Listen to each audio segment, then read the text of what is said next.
kita akan demokratisasi warga-warga Jakarta yang pintar untuk mendesain sendiri versi globalnya mereka dengan cara apa? Diberi anggaran 200 juta per tahun per RW, total 1 miliar selama 5 tahun.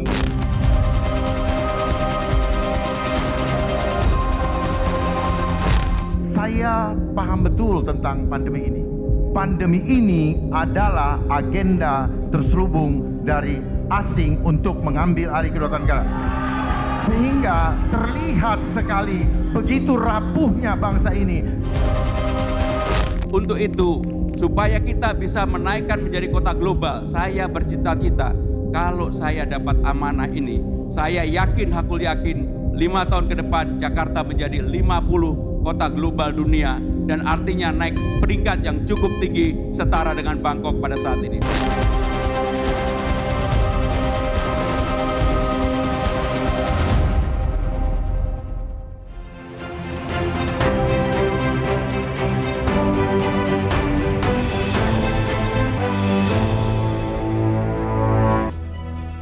Halo, selamat malam pemirsa. Kemarin 3 pasangan calon gubernur dan wakil gubernur Jakarta telah melakoni debat perdana. Ketiga paslon saling adu gagasan untuk menjadikan Jakarta sebagai kota global di masa depan. Tak ketinggalan, ketiga paslon juga saling melontarkan program-program andalan untuk penguatan sumber daya manusia Jakarta. Lantas, siapakah yang memiliki program yang paling masuk akal untuk diterapkan agar cita-cita Jakarta menjadi kota global di masa depan bukan sekedar angan-angan? Inilah Panggung Demokrasi bersama saya Vera Bahaswan. Siapa juara debat perdana Pilkada Jakarta?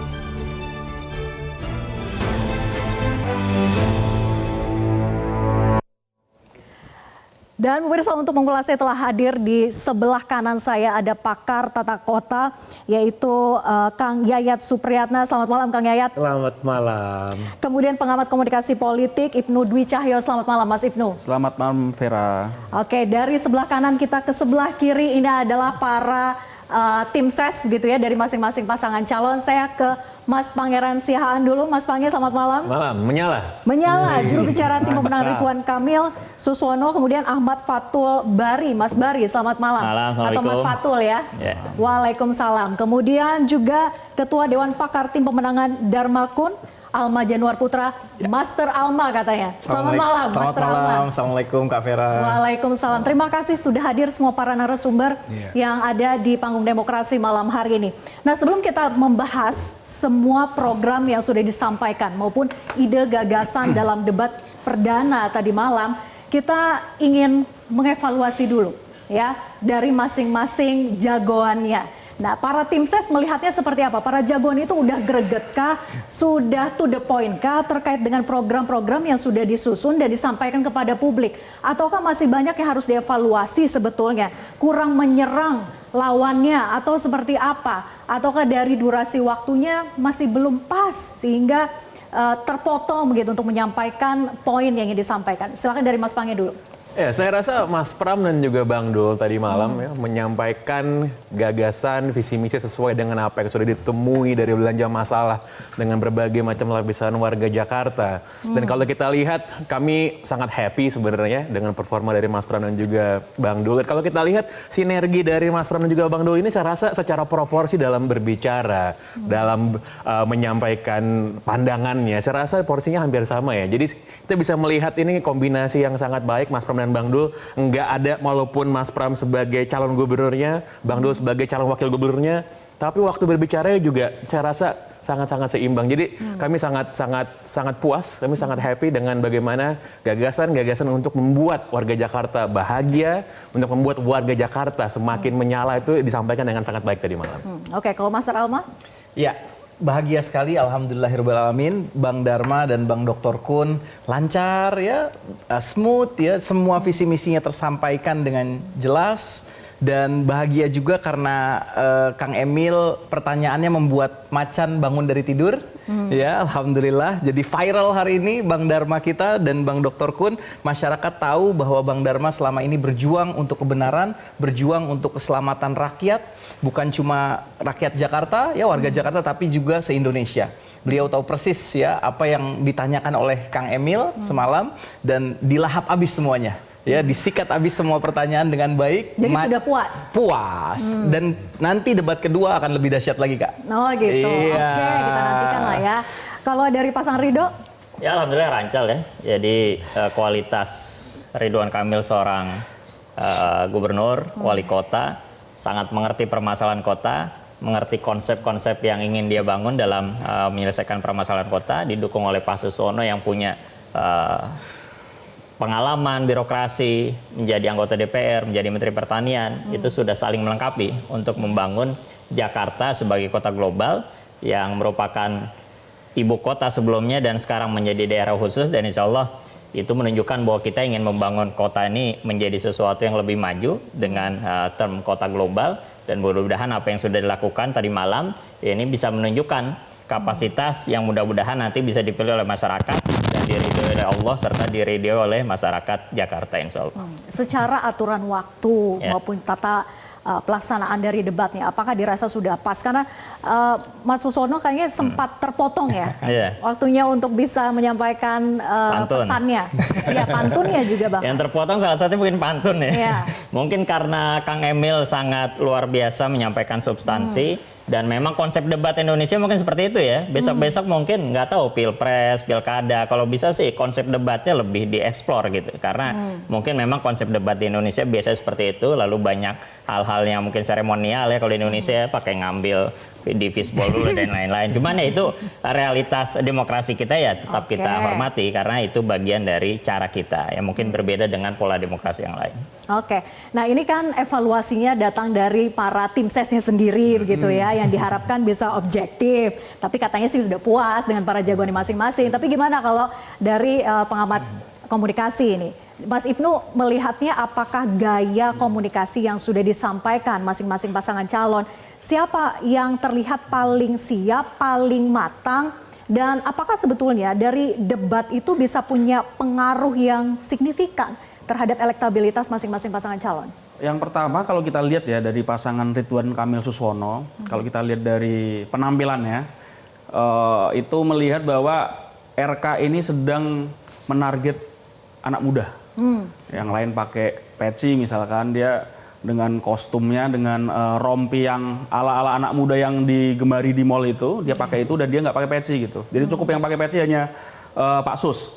Dan di awal kita lihat ya, RK memperkenalkan diri, RK ingin notice ke masyarakat bahwa dia tuh bukan orang baru di Jakarta. Dia bilang bahwa dia pernah menjadi staf susnya Foke dan juga Bang Yos, ya. Lalu dia juga memperkenalkan Pak Sus ya sebagai orang yang pernah menjabat sebagai mentan. Jadi terlihat bahwa RK menyasarnya lebih ke Gen Z, sekaligus menerangkan bahwa Pak Sus ini punya pengalaman yang hebat. Nah, lalu kalau kita lihat ke Pak Darmakun, ini memang yang menurut saya paling santai ya tadi malam. Sangat lepas ya, apalagi setelah mendapatkan pertanyaan dari RK, ya, akhirnya keluar semua itu teori-teorinya, teori beliau ya. Kalau kita lihat juga Mas Pram dan Rano, kalau saya pribadi ngelihat memang Mas Pram dan Rano ini sedang mengincar segmen khusus ya, terutama dari suku Betawi dan Jawa. Mas Pram berkali-kali bilang, matur suwun, matur nuwun, itu ingin meremen masyarakat ya, karena di Jakarta ini ternyata pemilih dari suku Jawa itu cukup besar, 30-an%. Nah, Betawinya juga Mas Rano ya, dengan peci merahnya, lalu dengan logat Betawinya dikeluarkan, ya, cing babe segala macam dia keluarkan. Jadi kalau kita lihat dari penampilan ya, nomor 1 dan nomor 3 ini sudah dia udah ngincer gitu. Saat tadi malam ya debat itu mereka sudah ingin mengincar segmen-segmen tertentu. Sedangkan untuk Darmakun ini ya kayaknya lepas sekali itu, santai-santai saja seperti itu. Seberapa berpengaruh sebenarnya suara anak muda yang ingin ditargetkan itu? Suara anak muda di Jakarta ya itu cukup tinggi ya, cukup tinggi, mungkin 40%-an lebih gitu, dan itu menjadi incaran. Saya pikir semua kontestan akan mengincar itu, dan kalau kita lihat janji-janji yang disampaikan ya, itu juga sangat menarget anak muda, mulai dari kopi gratis, coworking gratis. Gen Z banget ya. Gen Z banget. Tapi juga dari pasangan 03 ya juga menjanjikan ada konsultasi gratis 24 jam. Ya. Nah, ini kan anak-anak muda ini kan banyak yang suka curhat kan, daripada curhatnya pakai story Instagram, ya udah curhatnya sama konseling gratis ini. Oke. Gitu. Tapi secara pengaruhnya terhadap elektabilitas seperti apa? Ya, kita perlu cek nanti dengan survei, tetapi kalau kita lihat memang anak muda itu ya ini agak berbeda, tidak seperti yang sudah baby boomer maupun Gen X, Gen Y kayak gitu. Anak muda ini sekarang relatif tidak bisa disetir karena mereka konsumsi medianya misalkan unik, beda dengan umur di atasnya. Jadi memang perlu pendekatan-pendekatan yang agak unik, yang itu dilakukan tidak hanya oleh para calon tetapi juga oleh para tim sesnya. Misalkan hari ini yang datang ya tim sesnya muda-muda semua, harus good looking ya, harus bersih segala macam, kan itu juga bagian dari bagaimana menarik perhatian. Ya, representatif lah ya. Ya, representatif seperti itu. Kira-kira seperti itu. Oke. Saya ke Kang Yayat kemudian. Kang Yayat, kalau melihat debat kemarin, materi program yang disampaikan, itu realistis tidak sih? Atau hanya sekedar retorika saja untuk menarik perhatian dari warga Jakarta? Iya, apa yang tadi kemarin saya lihat tuh seperti itu, ada prinsip damai itu indah. Jadi kurang kritis. Bandingkan waktu Pak Anies dengan Pak Ahok. Masing-masing mengkritisi. DP 0, ini, gini. Masing-masing melihat sisi kekurangan dan kelebihan. Itu membangun sebetulnya. Sejauh mana apa yang dijanjikan, realistis atau tidak. Jadi masing-masing paslon itu terlihat. Dia tahu masalah Anda dan saya kekurangan. Jadi ada unsur pencerdasan di dalamnya. Karena ada critical thinking. Ada critical. Tapi yang kemarin yang saya lihat tuh, saya catat lebih dari 30 ada kata bantuan. Ini konsepnya seperti lapar uang. Dalam konteks alam demokrasi. Memang dalam gimmick sebuah perdebatan, kata bantuan itu menarik.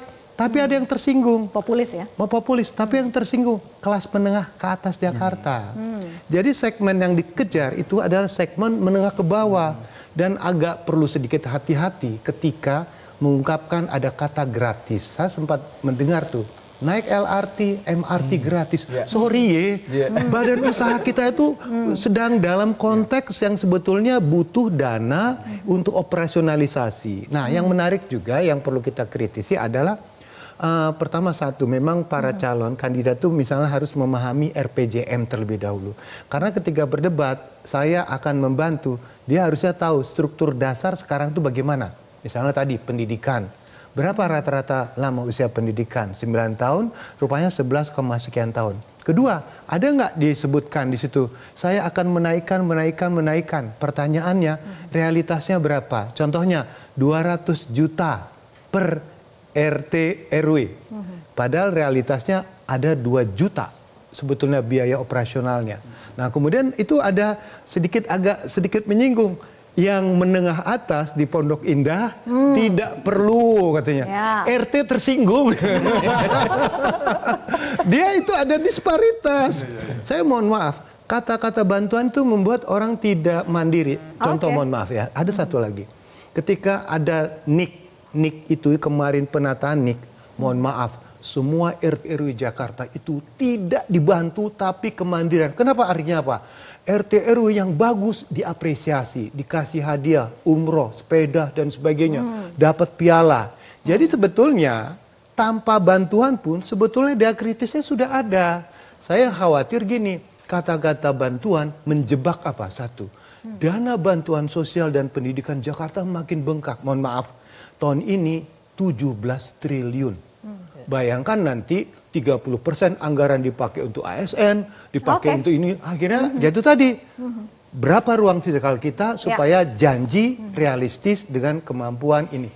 Visi, misi, tanpa gizi, mimpi. Itu dia ujungnya. Jangan sampai jadi mimpi doang Kang Yayat. Tapi kita bahas nanti usai jeda terkait dengan program yang ditawarkan oleh masing-masing pasangan calon. Tapi usai jeda, tetap bersama kami di Panggung Demokrasi.